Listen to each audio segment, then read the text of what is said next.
Hi, Sam Darnold. I'm Mad Max Crosby's foot. And I just want to put you on notice that I'll be shoving it up your ass this Sunday.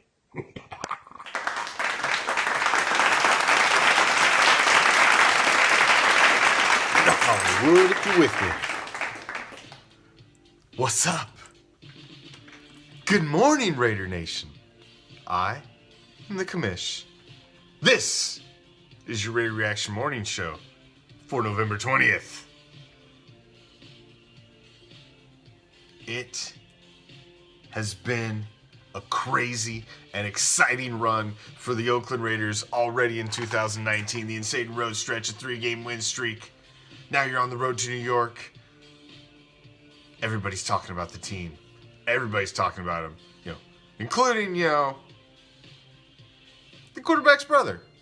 He's got an opinion too. Might be a little slanted, but I'll let you judge for yourself.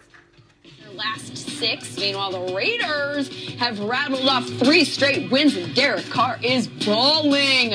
Second in the NFL in completion percentage, completed his first 14 passes yesterday, and he even scored on the ground for the second time in his career. Did you like the way he did it, David, or was that a little scary for you? No, it was a little scary, but it looked like pool basketball. I've seen him dunk on people like that. Got it. Not me, obviously. Not me. Other people. Other people. 6-4, the exact same record the Renfro. Chiefs have right now, though that's about to change in the next few hours. And depending on the result of tonight's game, Oakland could be in first place in the AFC West by the end of the night. As I know you know, my colleague David is emotionally invested in that happening. Way too much. But he's also a professional come on. who is capable of casting aside that bias, kind of, to tell us how he sees the division race playing out. How's I'll do it my gonna best. go? I'll do my best, Lindsay. I actually love Pat Mahomes. I think he's a fantastic player. Obviously, the MVP of the league. Guy's tremendous. But I think he loses to the Chargers. So I think that tonight they are going to take an L, and the Raiders will be in first place momentarily. And as we go through this thing, obviously the Chiefs have a week to kind of worry about the issues that they have against the Chargers. The Oakland Raiders are going to go to the New York Jets, who are actually playing really good football. But I'm still going to give them a win here. Last couple weeks, they put up a ton of points. They have been, yes. So, and then we go, obviously, the big matchup, which has now been flexed. Raiders at the Chiefs. That's not an easy place to play. It's very difficult, but the Raiders are going to find a way to win that football game. Wow. Then the Kansas City Chiefs, now you're sitting at 8-4 and 6-6. Oh my God, it's falling apart. Where do we go when it's falling apart? We go to New England to play the Patriots? Schedule makers are not kind here, Lindsay. I'm going to say they lose that football game. I felt like I knew that's where that was going. That's one of those things. So that's 6 and 7, 8 and 4. I don't know if we should rest our starters or what we should do. But as we look at it, we'll play the Titans. The Titans are a good football team. They're going to beat the Titans. Broncos, Chiefs.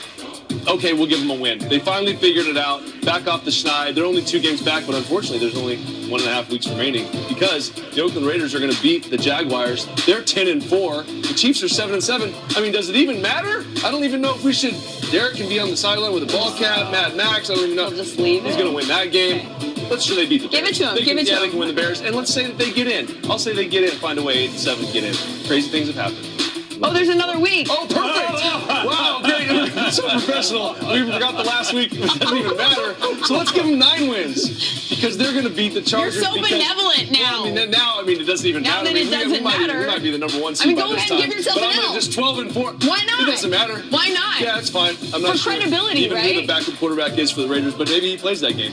Does that hurt your heart to Yeah, have that? I'm gonna switch Okay, that. we're going to switch 12-4. that over. It's fantastic. Great finish by LT, are you the buying Raiders. any of this? I just need a little help from the Chargers. LT, Okay. not help tonight from the Chargers. Not at We'll all. be But, just fine. some of this never could know. potentially Yeah, I mean, go down would like it be better that. if would it be better if we switch this one? Is that better? I mean, it still And doesn't that's- affect and you, so I Raiders don't at think Chargers, that. So, right? Chiefs fans, that's at DC D Car Chiefs 8. fans already love me. It's D fine. Car I 8. love your quarterback. That's You guys, what it is. Maybe we'll find out tonight about that. yes. Stick that in. Another member of the hype team steps up today for your D-bag of the day. I'll let you figure out who it is. You, sir, are a fucking douchebag. So, good morning and salutations, Raider family. D-bag of the day. It's pretty easy because it rhymes. D-bag of the day, CK. CK, you ask? I'm not talking about Calvin Klein. I'm not talking about Craven Klein. I'm talking about Colin Kaepernick. Really, dickweed? So you get the opportunity to prove everybody wrong and show that you really were taking a stand against police brutality, against the mistreatment of less fortunate. But then when you're given the opportunity to come back, you choose to make it about you. You're a douche. D-bag of the day is Colin Kaepernick. Have a great day and keep it Raider. Man, the hype team, they've got a lot to say today. Raider Chris hit me up. He's like, man, this is some bullshit. I got something I got to say. So I'm going to step aside and I'm going to give him the floor. Good morning, Raider Nation. This is Raider Chris coming to you live from LA, California. Now, this is what I like to call, that's some bullshit. And what I want to talk about today are these fake-ass fucking Clipper fans, Flipper fans, whatever you want to call them, claiming that they run this city, yada, yada, yada. Just look up in those banners. Look at them. 16 of them. Look at all the Laker drapes that hang up there. My fucking issue with those motherfuckers is they like to cover up our banners when they're at their own home games with selfies. Knock that shit off. When the fuck are you ever going to put a banner up there? Taylor Swift has got a banner up there. Knock that shit off, man. Steve Ballmer, the citizens of LA have a little bit of advice for you. Pack your shit, get the fuck out of our house, because all you're doing is renting a room. Either you can build that stupid little, crap shack next to the Yam Wagon out there in Inglewood, or take it out to Seattle. I don't believe you'll ever get a foothold in this town, just like the Rams, just like the Chokers, because let me tell you what, this is still a Raider town, and by my last checking in, the Raiders are the last team to bring an NFL championship here. Shit, the USC Trojans have brought a national title here, man. Get the fuck out of here. That's some bullshit. You know what? I'm going to tell you what. Clippers, Flippers, Slippers, whatever you want to call yourself, get the fuck out of our house. Peace. And now it's that time of the day where we give you those little sports nuggets so you can flex your brain at work, your little sports brain, and be like, stazzle your coworkers. It's like, wow, did you know that? Well, I know that because I watched This Is What the Fuck Happened in Sports Today on November 20th on the ReACTION Morning Show. In 1866, Pierre L'Elmint patents the rotary crank bicycle. 1866, biking around, man, finally getting some serious action on a bicycle. So you knew it wasn't going to be long. And on this day, coincidentally, November 20th, 1902, just under 40 years later, Gilles Lefebvre and Henry Desgrange create the Tour de France bicycle race. Because, of course, if you put men on anything, or anything that moves, anything that they can figure out a way to compete against each other, they're gonna fucking do it. So they're like, shit, man, look what Pierre made. Dude, let's race those fucking things. Fuck yeah, dude. Let's race those down hills. Insane hills in the mountains. Typical man thinking. Just like, let's go faster, and let's do it bigger and better and badder. Yeah. Even back in the turn of the century at 1902. That's what the fuck was happening in sports history.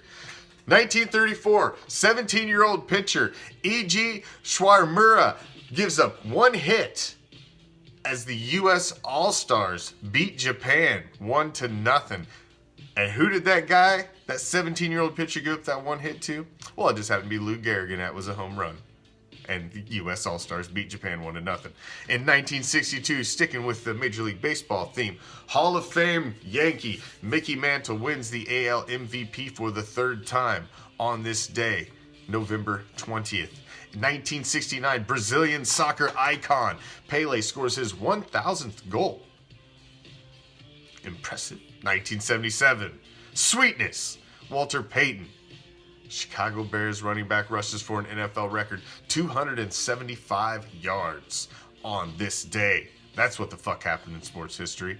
In 1982, on this day, November 20th, was the day Cal beat Stanford and the band blocks the field. The band's on the field. It was insanity. They thought the game was over. It wasn't over. And you've all seen it. That happened today. 1983. John Riggins sets the NFL record by rushing for a touchdown in his 12th straight game. This scores his record-tying 19th rushing touchdown of the year. The streak ended at 13 consecutive games, while Riggins went on to establish an NFL record with 24 touchdowns that year. And guess what? All he got for all of that was getting to get his ass handed to him in the Super Bowl by the Los Angeles Raiders. Congratulations. But that did happen on this day, November 20th. 1984, Mets pitcher Dwight Gooden, the Doc, wins the NL Rookie of the Year, and he celebrated with 3 cookers and an 8-ball of Coke. 1988, Boston College beats Army 38-24 in the Emerald Isle Classic at Dublin Lansdowne Road Stadium, the first NCAA American football game to be played in Europe. Interesting. 1993, the 5th college football holy war as Boston College defeats Notre Dame 41-31 in South Bend. Boston College's first win in the series. And in 1997, Mavericks AC Green sets the NBA record for 907 consecutive games played. And that is what the fuck happened today in sports history on November 20th. Flex your sports brains with some little sports nuggets to start out your day. And now, we wrap it up with our Raider quote of the day. We were the only team in pro football whose team picture showed both a front and a side view. Kenny Stabler speaking on the Oakland Raiders outlaw image. The Snake. Have a kick-ass day, Raider Nation. I'm out. Peace, love, Raider Nation.